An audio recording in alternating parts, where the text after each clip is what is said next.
नमस्कार दोस्तों अगर आप संघर्ष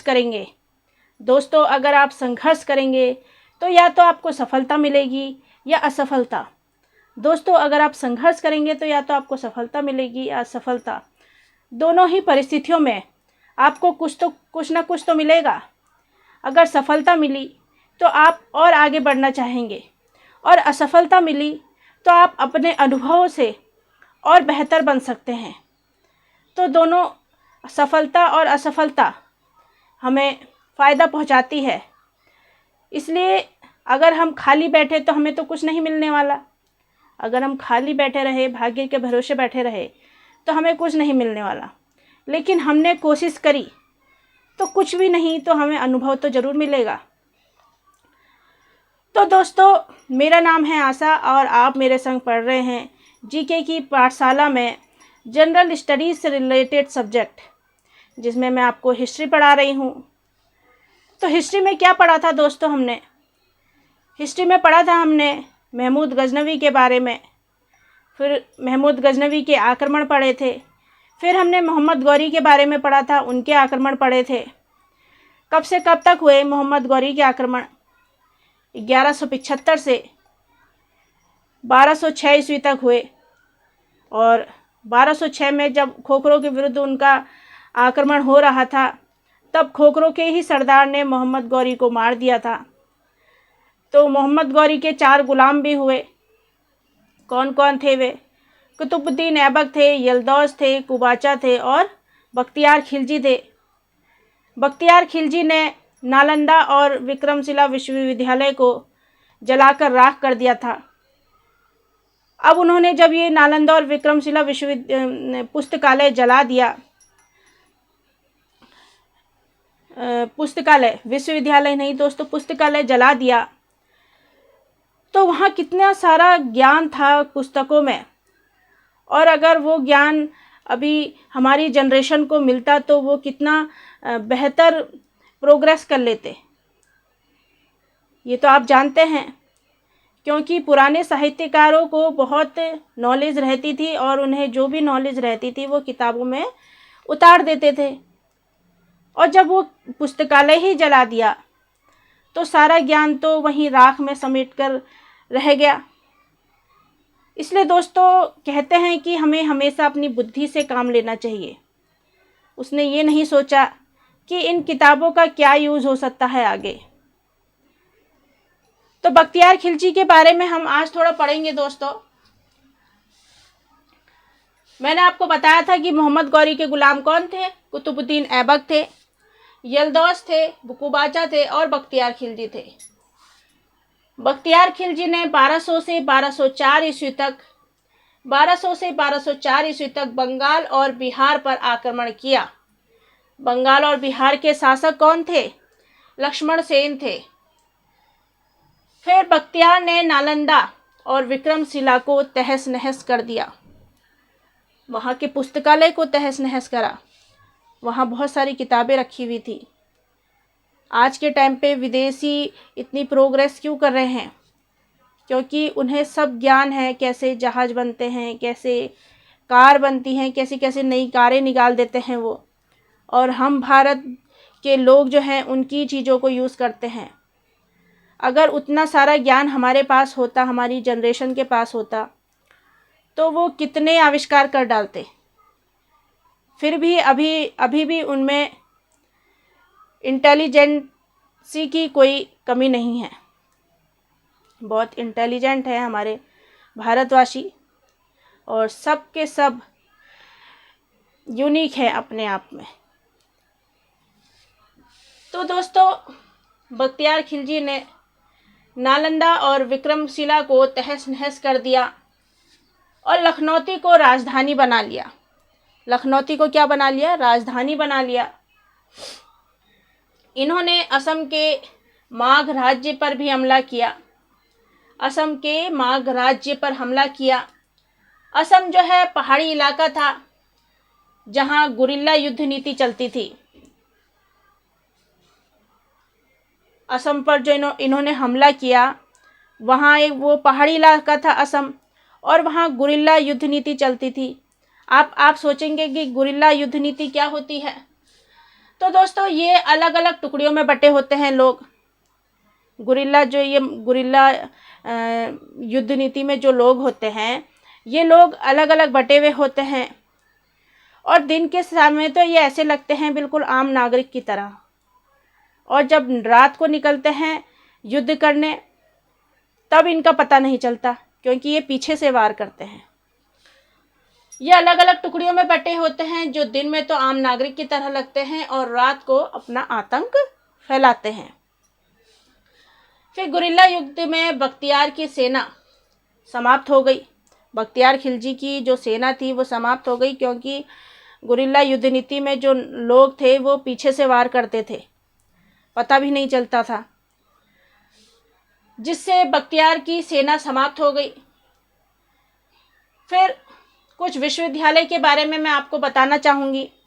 हमें पता होने चाहिए कुछ विश्वविद्यालय जो बहुत प्राचीन रहे हैं, बहुत महान महान लोग यहाँ से पढ़कर गए हैं।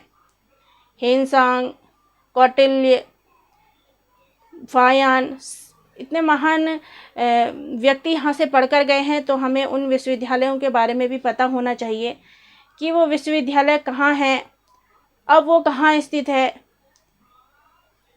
तो दोस्तों तक्षशिला जो है ये वर्तमान में पाकिस्तान में है। जो तक्षशिला विश्वविद्यालय है वो अब कहाँ है?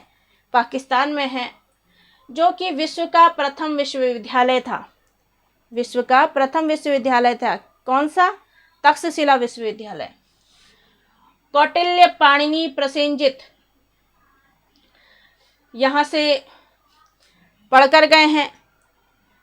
और कौटिल्य हैं वो यहाँ पर आचार्य के रूप में, एक शिक्षक के रूप में भी इन्होंने यहाँ काम किया है तक्षशिला विश्वविद्यालय में। आयुर्वेद विज्ञान का केंद्र रहा ये, आयुर्वेद विज्ञान का केंद्र, तथा ग्रांड ट्रंक रोड पर स्थित है ये तक्षशिला विश्वविद्यालय, ग्रैंड ट्रंक रोड पर। फिर नालंदा विश्वविद्यालय आता है, नालंदा विश्वविद्यालय, जो कहाँ है? बिहार और राजगीर में, बिहार और राजगीर में है। अभी वर्तमान में ये भारत का प्राचीन विश्वविद्यालय कहलाता है। अगर आपसे पूछेंगे कि सबसे पुराना हमारा विश्वविद्यालय कौन सा है, क्योंकि पाकिस्तान तो पहले अलग नहीं हुआ था, वो तो अब अलग हुआ है, तो अगर आपसे पूछ लेंगे कि सबसे पुराना विश्वविद्यालय कौन सा है तो आप क्या बताएंगे? तक्षशिला। और अगर आपसे पूछ लेंगे कि वर्तमान में भारत का प्राचीन विश्वविद्यालय कौन सा है तो आप क्या बताएंगे? नालंदा। इसकी स्थापना, नालंदा विश्वविद्यालय की स्थापना, ये बिहार और राजगीर में है। बिहार में एक राजगीर जगह है, वहाँ पर ये पड़ता है। और इसकी नालंदा विश्वविद्यालय की स्थापना किसने की थी? कुमारगुप्त ने की थी। बुद्ध और महावीर कई बार नालंदा में आके ठहरे भी रहे। वो कौन? बुद्ध और महावीर। और महावीर ने मोक्ष की प्राप्ति पावापुरी में की, जो नालंदा में है। महावीर स्वामी ने जो मोक्ष की प्राप्ति की, कहाँ की? पावापुरी में। तो पावापुरी भी कहाँ है? नालंदा में है। फिर नालंदा विश्वविद्यालय को महायान शिक्षा का केंद्र कहा जाता है। किसका? महायान। महायान शिक्षा का केंद्र कहा जाता है। हीनयान और महायान, मैं बताऊंगी आपको, ये बुद्ध धर्म के संप्रदाय थे दो, हीनयान और महायान। और महावीर स्वामी के दो संप्रदाय थे, एक श्वेतांबर, एक कौन से थे? दिगंबर। तो नालंदा विश्वविद्यालय को महायान शिक्षा का केंद्र कहा जाता है। फिर कौन सा विश्वविद्यालय आता है? विक्रमशिला विश्वविद्यालय। कौन सा आता है? विक्रमशिला विश्वविद्यालय। ये भी बिहार में है और भागलपुर में स्थित है। विक्रमशिला विश्वविद्यालय बिहार में है और भागलपुर में स्थित है। पाल शासक धर्मपाल के द्वारा, पाल शासक जो धर्मपाल हैं, उन्होंने ये विक्रमशिला विश्वविद्यालय बनवाया। और नालंदा विश्वविद्यालय किसने बनवाया था? कुमारगुप्त ने। नालंदा किसने बनवाया? कुमार गुप्त ने, और विक्रमशिला किसने बनवाया? पाल शासक धर्मपाल ने बनवाया था। ठीक है दोस्तों, नालंदा और विक्रमशिला विश्वविद्यालय को ही बख्तियार खिलजी द्वारा जला दिया गया, जो आपको मैंने डिटेल से बताया था। फिर इसके बाद आता है वल्लभी विश्वविद्यालय। वल्लभी विश्वविद्यालय दोस्तों ये सबसे ज़्यादा प्रशासनिक अधिकारी बनाने वाला विश्वविद्यालय है, जो लबासना में अब ट्रेनिंग होती है आईएएस अधिकारियों की, आईएएस पीसीएस अधिकारियों की।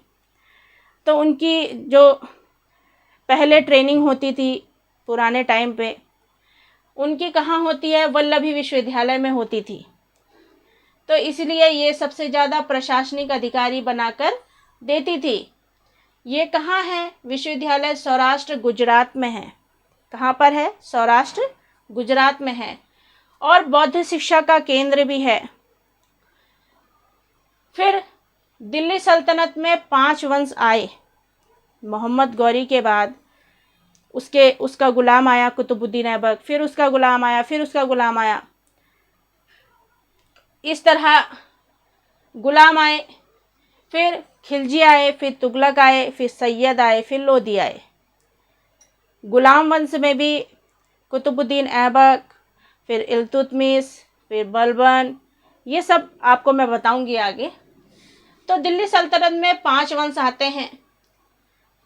एक तो गुलाम वंश, जिसे इलबरी भी कहते हैं, इलबरी वंश, मामलूक वंश, इलबरी वंश और मामलूक वंश 1206 से 1290 ईस्वी तक, 1206 से 1290 ईस्वी तक। और इसका संस्थापक कौन था गुलाम वंश का? कुतुबुद्दीन ऐबक। फिर आता है खिलजी वंश। खिलजी वंश का कार्यकाल कब तक रहा? 1290 से 1320 तक, और इसके संस्थापक कौन रहे? जलालुद्दीन खिलजी। फिर आए तुगलक वंश 1320 से 1414 ईस्वी तक, और तुगलक वंश के संस्थापक कौन रहे? गयासुद्दीन तुगलक। फिर आए सैयद वंश। सैयद वंश का कार्यकाल कब तक रहा? 1414 से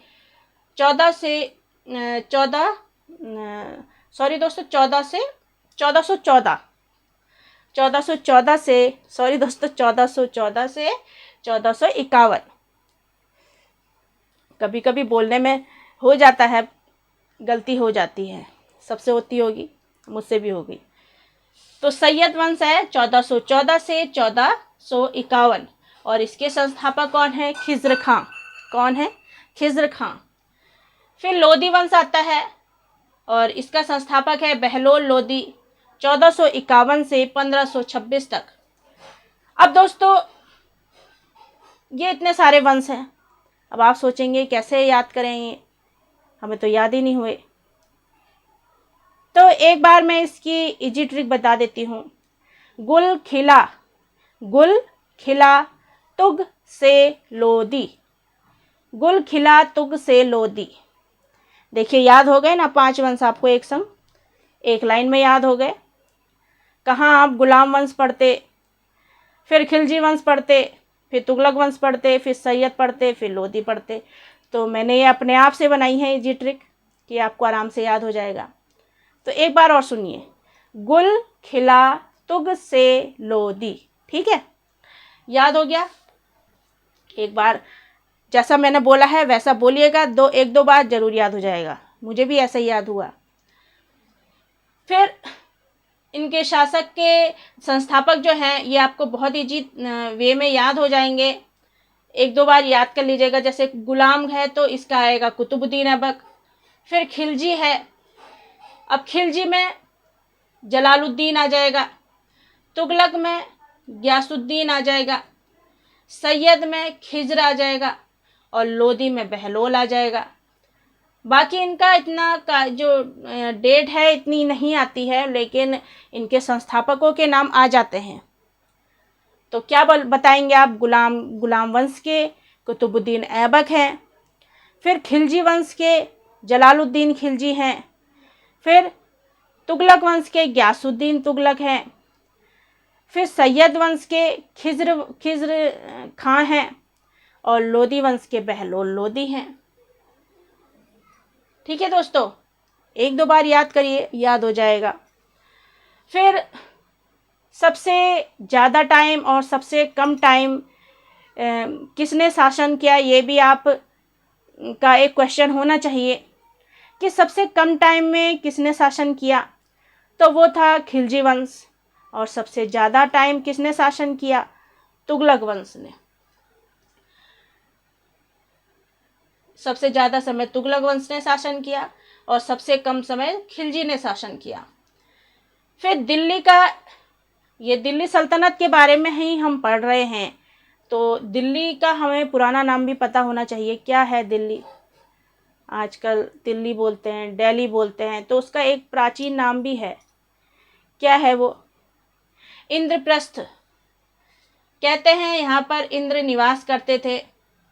और इसके साक्ष्य जो हैं भारतीय महाकाव्य महाभारत में मिलते हैं। कहाँ मिलते हैं? महाभारत में इसके साक्ष्य मिलते हैं कि दिल्ली जो है उसका पुराना नाम इंद्रप्रस्थ इसलिए रखा गया क्योंकि यहाँ इंद्र निवास करते थे। तो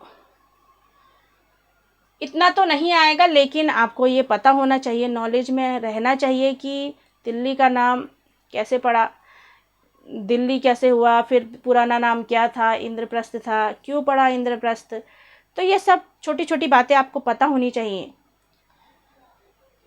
तो दोस्तों, अब मुझे बताइए कि गुरिल्ला युद्ध नीति क्या होती है। गुरिल्ला, आपसे पूछ लेंगे कि गुरिल्ला युद्ध नीति क्या होती है, तो क्या होती है गुरिल्ला युद्ध नीति?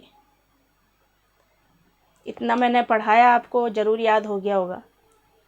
तो दोस्तों, गुरिल्ला युद्ध नीति जो होती है ना, उसमें क्या होता है कि दिन के समय जो नागरिक हैं वो तो आम नागरिक की तरह लगेंगे। जैसे आजकल चोर भी होते हैं तो दिन में तो कम चोरी करते हैं, वो रात को सोचते हैं चोरी करने की, लेकिन अब वो रात को भी नहीं कर सकते। बहुत से लोगों ने अब बहुत सी अपने लिए सुविधाएं कर ली हैं कि अब चोर इतनी जल्दी से चोरी नहीं कर सकते। तो पहले के टाइम पे होता था ऐसा कि आम नागरिक की तरह, दिन में तो आम नागरिक की तरह रहते थे गुरिल्ला युद्ध नीति में, और रात के टाइम पे वो निकलते थे आतंक फैलाने। तो ये थी गुरिल्ला युद्ध नीति। तो इसमें क्या करा, मोहम्मद गौरी के सारे सैनिक मार दिए। फिर आपसे पूछा था मैंने, तक्षशिला विश्वविद्यालय कहाँ है? अब तक्षशिला विश्वविद्यालय पाकिस्तान में है। फिर नालंदा विश्वविद्यालय कहाँ है? बिहार, राजगीर में। बिहार राजगीर में है। और किसने इसकी स्थापना की थी नालंदा विश्वविद्यालय की? कुमारगुप्त ने स्थापना की थी। किसने स्थापना की थी? कुमारगुप्त ने। फिर विक्रमशिला की स्थापना किसने की थी? विक्रमशिला विश्वविद्यालय की स्थापना किसने की थी? पाल शासक धर्मपाल ने की थी। फिर ये तो मैंने आपको बता ही दिए हैं कौन से गुलाम वंश हैं, कैसे इन्हें याद करना है, आपको मैंने ट्रिक भी बता दी है। तो उम्मीद है आपको मेरी क्लास अच्छी लगी होगी, और अगर अच्छी लगी है तो शेयर, लाइक और सब्सक्राइब भी ज़रूर कीजिएगा, और मेरी अगली क्लास का इंतज़ार कीजिएगा। तब तक के लिए अपना ध्यान रखें, स्वस्थ रहें, खुश रहें। Thank you.